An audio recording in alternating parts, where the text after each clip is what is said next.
नमस्कार दोस्तों, मैं ओम प्रकाश प्रजापति। आज हम ट्रू मीडिया के कार्यक्रम में एक मुलाकात में आपको और एक ऐसी शख्सियत से रूबरू करा रहे हैं जो गद्य और पद्य में कविताएं लिखती हैं। आप हैं बबली सिन्हा वान्या जी। बबली सिन्हा वान्या जी, आपका ट्रू मीडिया के कार्यक्रम एक मुलाकात में स्वागत है। बहुत बहुत नमस्कार, धन्यवाद कि आपने इतने भव्य मंच पे मुझे बुलाया और मेरा साक्षात्कार ले रहे हैं। ये मेरा सौभाग्य है। जी जी जी, तो मैं बहुत धन्यवाद देती हूँ आपको। आपका हार्दिक अभिनंदन है ट्रू मीडिया के मंच शुक्रिया। पर। बबली सिन्हा वान्या जी, जैसा कि आपका उपनाम वान्या है, जी जी, हम दर्शकों के सामने ये जानना चाहेंगे कि इस वान्या का मतलब क्या है, इसका मीन्स क्या है? वान्या का अर्थ होता है वन की देवी। वाह। किसी भी चीज को संरक्षित करने के लिए एक व्यवस्था होती है। तो ये मान के चलिए कि एक जंगल की जो व्यवस्था है उसको वन की देवी संरक्षित करती है और सहजता से सवारे रखती है। तो वान्या का अर्थ होता है वन की देवी। तो हम वन की देवी से भी एक प्रश्न करना चाहेंगे। जी बिल्कुल बिल्कुल। हाँ जी। आजकल दिल्ली एनसीआर में इतना प्रदूषण बढ़ रहा है, तो इसका दोषी कौन है?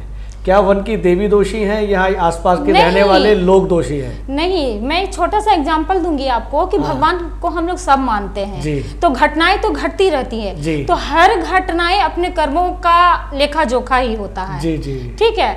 तो हम जिस तरह की व्यवस्था समाज में बना के रखेंगे, जैसे कि जिस तेजी से पेड़ कट रहे हैं, बड़े बड़े ये इमारत बन रहे हैं, उसको काट काट कर, तो उसका भरपाई तो हमें ही करना होगा ना। जी जी जी। तो हम जितना पेड़ पौधा लगाएंगे हमारी प्रकृति उतनी सुंदर बनेगी, सुरक्षित रहेगी।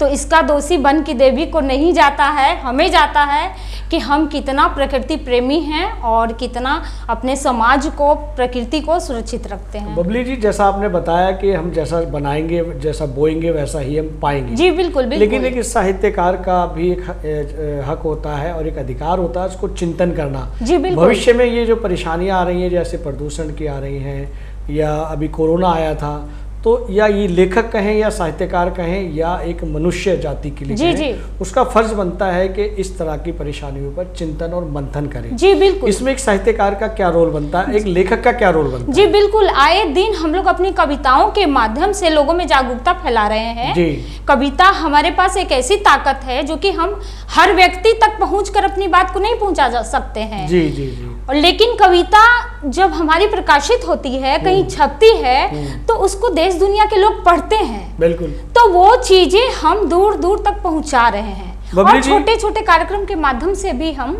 बबली जी, आपका कहना है कि आप अपनी कलम के माध्यम से, नुक्कड़ के नाटक के माध्यम से या अन्य प्रोग्राम के तहत लोगों को जागरूक कर रहे हैं। जी बिल्कुल बिल्कुल। लेकिन ये ऐसा होता आ रहा है पीछे भी और हो रहा है, जैसा आपने कहा। जी। उसके बावजूद भी ये परेशानियां बनी हुई हैं, चाहे प्रदूषण की हो, कोरोना जैसी महामारी की हो या अन्य हो, फिर क्यों नहीं असर पड़ रहा है? इस विषय पे मैं ये कहना चाहूंगी कि जितनी भौतिक सुविधाएं आज हम ले रहे हैं, उसका दुष्परिणाम है कि आज हमारी प्रकृति इतनी असुरक्षित है, पर्यावरण इतना गंदा हो रहा है, पॉल्यूशन इतना बढ़ रहा है। तो हमें इस मुद्दे पे पहले सोचना पड़ेगा। जितनी तेजी से गाड़ियां दिनों दिन आ रही है, सड़कों पे चलना मुश्किल हो रहा है, पैदल चलने वाले लोगों को इतनी दिक्कत हो रही है कि कोई भी टक्कर करके निकल जा रहा है। तो ये गाड़ियों का जो इतना तेजी से उसके जो धुएं निकल रहे हैं, उससे हमारा पर्यावरण भी दूषित हो रहा है। लेकिन यहाँ मैं वही प्रश्न दोबारा कर रहा हूँ कि लेखक की या साहित्यकार का चिंतन और मंथन बनता है कि ये प्रदूषण ऐसा ना बढ़े, कलम की लेखनी को तेज तरार करना पड़ेगा, पैनी करनी पड़ेगी, तभी आगे। जी बिल्कुल बिल्कुल, वो पैनी हो भी रही है। और जहां तक मेरी समझ है, हालांकि मैं रोज अखबार पढ़ती हूँ, सरकार भी बहुत जोर तोड़ से इस विषय पे काम कर रही है और दिनों दिन वृक्षारोपण हो रहे हैं जगह जगह। उसके बावजूद भी तो वहीं खड़े हैं हम खड़े नहीं है वहाँ, हम बढ़ रहे हैं, आगे बढ़ रहे हैं, हम प्रदूषण की ओर बढ़ रहे हैं, प्रदूषण की ओर बढ़ रहे हैं। मैंने अभी जस्ट वही बात बोला कि जिस तेजी से गाड़ियों का बढ़ रहा है, संख्या बढ़ रही है, उस पे कहीं ना कहीं थोड़ा रोक लगाना पड़ेगा। जैसे कि दिल्ली में ऑड इवन चल रहा था, तो उस समय हमारा पर्यावरण थोड़ा सुधरा था, अच्छा हुआ था। लेकिन फिर वही अंधाधुंध गाड़ियां शुरू हो गई है, तो हम खुद उस परिस्थिति के जिम्मेदार हैं। वाह वाह, बहुत अच्छे विचार। हम उस परिस्थिति के खुद जिम्मेदार हैं। मैं आपको नहीं बोल सकती हूँ, आप मुझे नहीं बोल सकते हैं, क्योंकि आज घर में 4 लोग हैं तो 4 लोगों पे हर किसी पे एक गाड़ी है, 4 गाड़ी। तो इस चीजें हमें को खुद समझना होगा। अगर हम अपने बच्चों को, परिवार को इस परेशानी से बचाना चाहते हैं, बिल्कुल, तो हमें इस पे खुद चिंतन मनन करना पड़ेगा कि क्या हमारे लिए सही है, क्या नहीं सही है। सिर्फ समाज के लिए नहीं, हमारे पर्सनल परिवार के लिए भी ये जरूरी है कि इस पर चिंतन करें। चलिए बबली जी, हम प्रश्न को बदलते हैं। जैसे कि आप गद्य पद्य में कविताएं लिखती हैं, बिल्कुल, तो हमारे दर्शकों को एक अपनी गद्य या पद्य में कविता सुनाएं ताकि वे आपकी कविता का आनंद जी बिल्कुल। कुछ पंक्तियां ही पढ़ूंगी जी, क्योंकि मेरी कविताएं लंबी होती है। अच्छा। लेकिन आपने कहा है तो 4 पंक्तियां सुनाना चाहूंगी। बिल्कुल, स्वागत है आपका। सुनिएगा जी, स्वागत। जब से नजरें मिली तुमसे मेरे सनम, मन में खिलने लगे फूल कलियां नए। वाह। अब जमाने की मुझको नहीं है फिकर, राह में तो चलूं अबे प्रेम डगर। जब से नजरें मिली तुमसे मेरे सनम। शुक्रिया। बहुत बढ़िया, बहुत बढ़िया। हम चाहेंगे कि दर्शकों को और 2 पंक्तियां आप सुनाएं। कुछ सुनाऊंगी लेकिन उसके टोन अलग हैं। अच्छा, तो सुनिएगा जी। स्वागत। उनके दर से होके बेकरार चले, उनके दर से होके बेकरार चले, गम की आंधी में खुद को उतार चले। वाह वाह वाह वाह। शुक्रिया, शुक्रिया। बहुत बढ़िया बबली जी, बहुत अच्छी आपने गद्य में और पद्य में रचनाएं सुनी है और आपके सोशल मीडिया पोर्टल पर भी लोग देखते रहते हैं। जी बिल्कुल, बिल्कुल। और बहुत सारी प्रतिक्रियाएं आती हैं जी। ये भी जानना चाहेंगे कि ये लेखन आपका कब और कैसे शुरू हुआ? लेखन का जहाँ तक शुरुआत का बात है तो मैंने शुरुआत की नहीं, शुरुआत हो गई। अच्छा। मैंने कुछ सोची समझी इसकी शुरुआत नहीं की। एक्चुअली मैं जब अपने होम टाउन जाती थी बिहार, तो बिहार की स्थिति हमारे दिल्ली एनसीआर से बिल्कुल अलग है जी। वहाँ पे मतलब जो मिडिल क्लास से भी डाउन में जो महिलाएं होती हैं, उनको घरेलू बहुत परेशानी होती है। किसी के पति किसी को पीट रहा है, सड़कों पे ही पीट रहा है, लोग आ रहे हैं जा रहे हैं, कोई किसी को कुछ लेना देना नहीं है, भाई उसकी प्रॉब्लम में वो समझे। तो और एक बार की मैं घटना बताना चाहूंगी कि पूर्णवासी का समय था, घाट पे बहुत सारे लोग थे। मैं भी दर्शन करने के लिए गई थी। उस समय मैं पटना ही थी और अच्छा। पटना का जो हमारा घर है, मेरा ससुराल है, उससे 10 मिनट की दूरी पे है गंगा घाट है। अच्छा, अच्छा। तो हम लोग शाम को वहीं टहलने भी चले जाते हैं, अच्छा फ्रेश हवा भी मिलती है। तो उसी समय मुझे अपने परिवार के ही एक सदस्य से पता चला कि अभी 2 दिन पहले एक महिला जो है घर में, उसका हस्बैंड वाइफ के बीच कुछ कला हुई और वो घर से, चूंकि नदी पास में पड़ती है घर से, जितने भी आसपास के लोग हैं, वो दौड़ते दौड़ते आई और पुल पे चढ़ के सीधे छलांग मार के अपनी जान दे दी। और ये घटना सुन के मैं अंदर से बहुत स्तब्ध हो गई जी।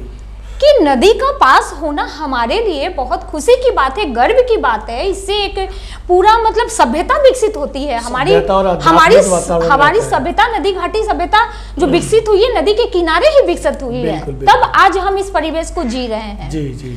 तो मैं सोची ये नदी किसी की जान कैसे ले सकती है?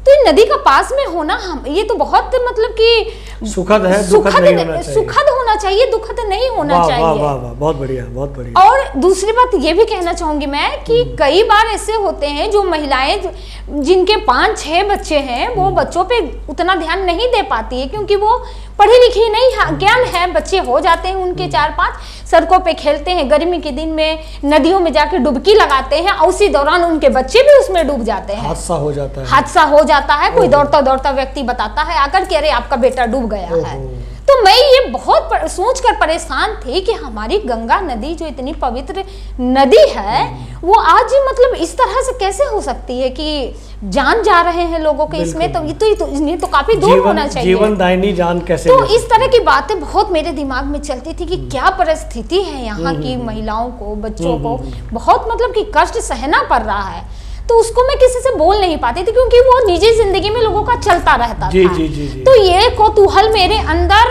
बहुत चलता था। तो कुछ मैं शब्द बयां करने लगी शब्दों से। अच्छा, आपके लिखने लगी पर उतरने लगे। जी बिल्कुल बिल्कुल उतरने लगे, और कभी कभी वो लिखाकर किसी कोने में चले जाते थे, उसका कोई ये लेखा जोखा नहीं था कि क्या हुआ। जी जी। लेकिन जब फेसबुक आया, मेरा भी मन हुआ कि मैं भी अपना आईडी बनाऊं। तो मेरा बेटा आदर्श, जो कि मेरा बहुत सपोर्ट करता है, मैं रियल में बताती हूँ उतना एक्टिव नहीं हूँ हर चीज़ करने में, लेकिन आज के बच्चे बहुत ज़्यादा एक्टिव हैं, हर चीज़ का ज्ञान होता है उन्हें, फटाफट कर देते हैं वो। तो उसने आईडी बनाया, और कुछ दिन के बाद मेरा भी मन हुआ कि चलो 2 पंक्तियाँ लिखती हूँ। तो मैंने प्रकृति पे एक कविता लिखी थी। वो कविता बहुत बच्चों जैसी है, मगर मैं चाहूंगी कि वो मेरी पहली कविता है, आज मैं आपको सुनाऊं। जी स्वागत बस 2 ही लाइन बोलूंगी। बिल्कुल, पहले कविता सुनाए। प्रकृति का आंगन का कैसा ये मंच है, चमकती है धरती, चहकती है चिड़िया। वाह, कुछ इसी तरह का था, बहुत पुराना हो चुका है इसलिए मुझे याद नहीं है, और बिल्कुल बच्चों जैसा था।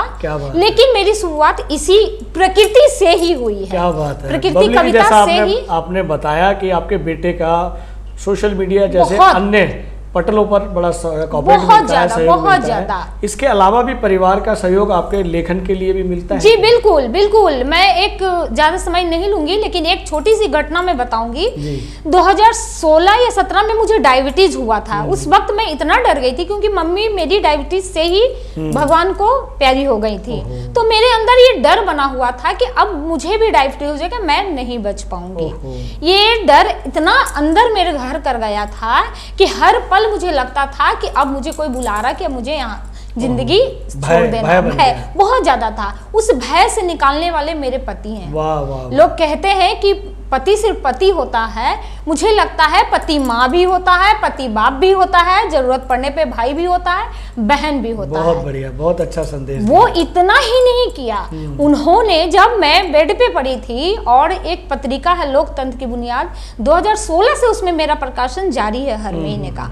तो जब इन्होंने देखा कि ये सब कुछ छोड़ दी है, कुछ नहीं कर पा रही, उन्होंने बहुत मोटिवेट किया मुझे कि तुम्हें करना है, जिंदगी ऐसे नहीं चली जाती है, ये छोटी सी बात है, मैं हूं ना तुम्हारे साथ है, मैं तुम्हें कुछ नहीं होने दूंगा, मुझे विदेश भी जाना पड़ेगा तो मैं लेके जाऊंगा। बहुत बढ़िया, बहुत बढ़िया। और उन्होंने मेरे बदले कविता लिखना शुरू किया। क्या बात कि जब तक तुम नहीं लिखती हो तब तक मैं तुम्हारा कुछ छूटने नहीं दूंगा। वाह वाह वाह वाह। वो उन्होंने कविता लिखा और मेरे नाम से उन्होंने भेजा। मतलब आप ये कहना चाहते हैं कि जिस तरह से पुरुष की कामयाबी के पीछे एक स्त्री का हाथ होता है, तो आज की आपकी जो कामयाबी है उसके पीछे आपके पति का हाथ है। 110%। क्या बात उनका ही हाथ है, मेरे बेटे और मेरे पति का। बहुत बढ़िया। बबली जी, हम आगे बढ़ते हैं। अगला प्रश्न मेरा है कि अगर आप एक लेखिका नहीं होती तो क्या होती?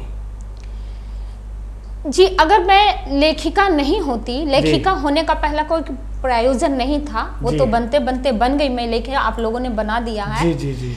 तो मेरा बचपन से शौक था कि समाज में जो परेशानियां हैं, जैसा जिन परेशानियों की चर्चा मैंने अभी आपसे की है, तो मेरे पास लगा कि मेरे पास बस कलम है और मेरे बोलने की अभिव्यक्ति है, जिसके थ्रू मैं लोगों को उनकी समस्याओं से निदान दिला सकूं। जी जी जी। उनके भीतर जो कष्ट है, दर्द है, उस जो भी परेशानियां हैं, तो जब तक आप अपनी बातें किसी को नहीं बताते हैं तो आपको उसका निदान नहीं मिल पाएगा। बिल्कुल, बिल्कुल। तो मेरे लिए उस समय किसी ने मुझे बोला नहीं कि तुम्हें वकील ही बनना है, ये मेरा खुद का इच्छा था, पसंद था। अगर आप लेखक नहीं होते तो आप वकील होते। जी बिल्कुल बिल्कुल। क्या बात है। और वकील का मैंने 2nd ईयर तक कोर्स कर भी लिया था। अच्छा। 2nd ईयर पास भी कर ली थी, लेकिन उसके बाद मेरी शादी हो गई, यहाँ दिल्ली NCR में आ गई, और मेरा बेटा होने वाला था, जिस वजह से फाइनल ईयर का एग्जाम मैं नहीं दे पाई। क्या बात है। तो मैंने ये सोचा था कि अगर लेखन के क्षेत्र में नहीं होती तो मैं अपना वकालत कंप्लीट कर लेती। लोगों का एक और भी कहना है, जैसा लोगों से पता जी जी बिल्कुल बिल्कुल,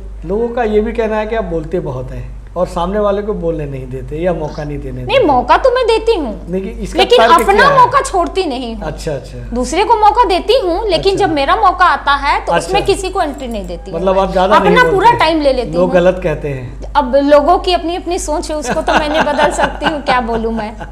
लेकिन हाँ, मेरी जो सोच है, जिसको मैं व्यक्त करना चाहती हूँ, मैं चाहती हूँ कि वो चीजें सामने आए। बबली जी, अब तक आपकी कितनी पुस्तकें प्रकाशित हो चुकी हैं? साझा संग्रह तो 10 से ज्यादा हो गया, 10 से ज्यादा हो गया है। जी, जी, जी। और एकल जो है प्रकाशनाथ है। अरे वाह, बहुत चल बहुत रहा है जी, बिल्कुल धन्यवाद, शुक्रिया। आप अपने दर्शकों को कुछ कहना चाहेंगे आखिर में? कहना तो मैं चाहूंगी जी कि आजकल फेसबुक का जो प्लेटफॉर्म है, हम लोग हर कोई ज़्यादा से ज़्यादा समय फेसबुक से जुड़े होते हैं। जी जी। तो मैं ये कहूँगी कि फेसबुक मतलब ये आभासी दुनिया है। आभासी दुनिया में भी कुछ ऐसे मित्र, दोस्त, भाई बहन जुड़ जाते हैं जो कि आपके लिए अच्छा सोचते हैं, अच्छा करते हैं। तो ये आपके लेखन के क्षेत्र में प्लस पॉइंट है, आपको हिम्मत देते हैं, आपको आगे बढ़ाते हैं। और कुछ ऐसे निगेटिव लोग भी हैं वाह, जो कि आपको बढ़ते हुए देखने से उनके अंदर ये चीज होता है कि कैसे इनकी टांग खींची जाए, कैसे इनको रोका जाए। क्या बात है। लेकिन मेरा अपना पर्सनल व्यू है, मैं अपनी एक बात बताना चाहूंगी कि मुझसे कोई भी हो छोटे, मैं किसी रचनाकार को छोटा या बड़ा नहीं मानती हूँ। मुझे लगता है कि सब एक जैसे हैं।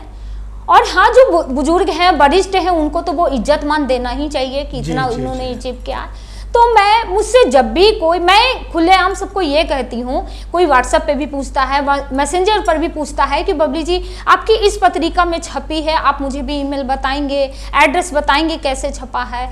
तो मैं बिल्कुल ये बात उनको बताने में या एड्रेस देने में देर नहीं करती हूँ। देर करने से उनके मन में ये आ जाता है कि वो टाल रहे हैं, देना नहीं चाहते हैं। तो मुझे ये लगता है कि मेरे साथी रचनाकार जो हैं, जो महिला हो या पुरुष हो, वो सब बढ़े, आगे बढ़े, और जिनके अंदर जो टैलेंट है, जो गुण है, वो आगे आना चाहिए। क्योंकि जिनके अंदर नहीं है वो कितना बढ़ेंगे, ज्यादा से ज्यादा नहीं, कुछ साल, 2 साल, 4 साल। लेकिन जिनके अंदर असली क्षमता है, आगे बढ़ने का टैलेंट है, उनको उभारना चाहिए। मन में ऐसी सोच नहीं होना चाहिए कि हम ही बड़े, दूसरे को मौका ना दें। बहुत बढ़िया, बहुत बढ़िया। और इसमें भी हेल्प करनी चाहिए, एक दूसरे की मदद करनी चाहिए, जिनको जो जरूरत हो। इससे हमारा जो है ना, वो क्या बोलते हैं, आभासी दुनिया भी एक मजबूत दुनिया बनेगी, जहां हम कुछ अपने इस तरह के रिश्ते निभा सकते हैं। बहुत बढ़िया बबली सिन्हा जी, आपने ट्रू मीडिया के कार्यक्रम में एक मुलाकात में अपना बेशकीमती समय दिया, उसके लिए बहुत बहुत जी, बहुत बहुत धन्यवाद। आपने हमें बुलाया,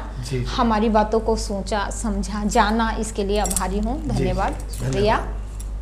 अगर आप ये वीडियो YouTube पर देख रहे हैं तो हमारे चैनल को सब्सक्राइब करें और बेल आइकन को दबाना ना भूलें। अगर आप Facebook पर ये वीडियो देख रहे हैं तो हमारे पेज को लाइक करें।